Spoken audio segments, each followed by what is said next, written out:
American imperium that is taking over the world are all meant to serve one mission: to pave the way for the state of Israel to wage a big war. And as a consequence of that big war that Israel is going to wage, the territory of the state of Israel is going to dramatically expand to encompass the biblical frontiers of Israel, of the Holy Land. Bible says, from the river of Egypt to the river Euphrates. That's not true. The Quran proves that that is false. The Holy Land does not exist from the river of Egypt to the river Euphrates. That is false. But it's there in the Bible. They put it in. And so Israel has to wage a big war which will dramatically expand the territory of the state so that Israel will control the Suez Canal tomorrow. And Israel will control the oil of the Gulf tomorrow. And there would be a concomitant attack on the US dollar. And the US dollar collapses, and when it collapses, it will bring down the whole world of paper money with it. This is our lecture on Islam and the international monetary system. When Israel wages that big war, I expect that Israel will unleash weapons of warfare we've never seen before. And at the end of it, Israel will take over from the United States as the new ruling state in the world. But Israel cannot wage that war while still there are any significant obstacles in the way. And now put on your thinking caps. Which is the most significant obstacle which still stands in the way of Israel waging her big war? Is it a man named Osama bin Laden and his men hiding in caves in Afghanistan? Is it that blue-eyed stooge of the Yankee, a man named Saddam Hussein? Are they significant obstacles in the path of Israel? Is it Taliban in Afghanistan? Wake up. None of these are significant obstacles in the path of Israel.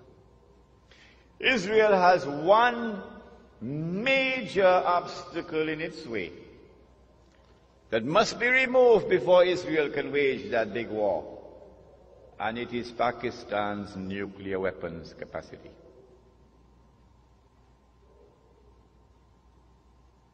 And coupled with that is Iran's missile capacity. And so all the hullabaloo we're going through now, all the maneuverings on the chessboard of the world, are all intended to culminate with the destruction of Pakistan's nuclear capacity. That is around the corner. That's about to take place. Pervez Musharraf, of course, is playing a very significant role in it. I expect that Israel will be able to wage a big war probably within the next 5 to 10 years. But Allah knows best. When Israel wages that big war and replaces the United States as the ruling state in the world, the first ruling state was Britain. The second ruling state was the United States. The third and the last would be this imposter, the state of Israel.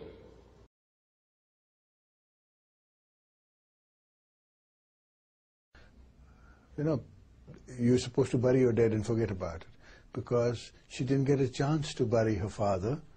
That pain she always carried, but then she converted that pain into strength. This is something I learned after I lost her. I didn't know there was a strength in pain. I had no idea that you could use the pain, the force of pain, and convert it into an energy to fight. And you must miss her every day.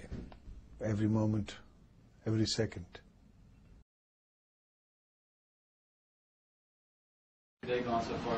It's going great. The meetings are very informative and helpful, and a lot of good people share an appreciation for America. How are you? So nice to meet you. Nice to meet you. I am honored to meet you. Thank you. You are so nice. Thank you. Now I know why the Americans do without you. Shake hand, please. Excuse me, shake hand, please. This is something I might have. Okay, guys, thank you.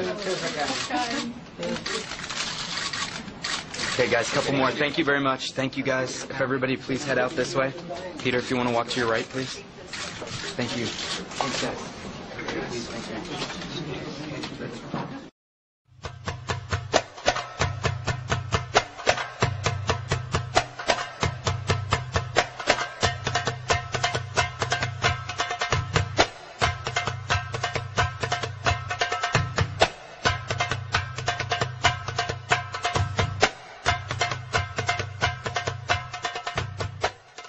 In Pakistan, meanwhile, the first apparent U.S. missile strike since Barack Obama became commander-in-chief. At least 17 people were killed, and the world is getting an early sample of the new administration's war on terror. Let's head over to the Pentagon. Our correspondent Barbara Starr is standing by. What happened, Barbara? Well, Wolf, the president is now exercising his authority as commander-in-chief, and the world is watching.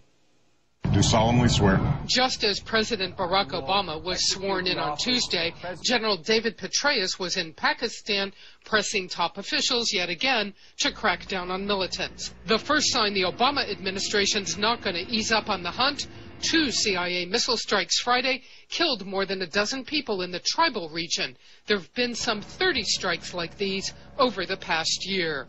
The new president is making clear the deteriorating security situation in Afghanistan and Pakistan will get more attention. This is the central front in our enduring struggle against terrorism and extremism. CNN has learned from a top U.S. official the missile attacks are authorized under a covert program which has been briefed to Mr. Obama. The reason for the program's existence? To target and kill senior al-Qaeda and Taliban leaders and keep survivors on the run. Suspects may be tracked for weeks before strikes are called in. Under George Bush, the president did not have to approve each strike beforehand. It's believed Mr. Obama, for now, has the same arrangement, according to U.S. officials. Even during the campaign, candidate Obama made clear he wouldn't hesitate to cross Pakistan's borders.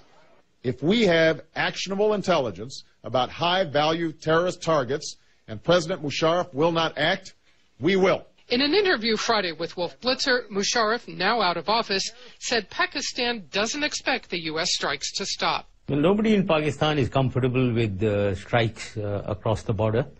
There is no doubt in that. Public opinion is very much against it.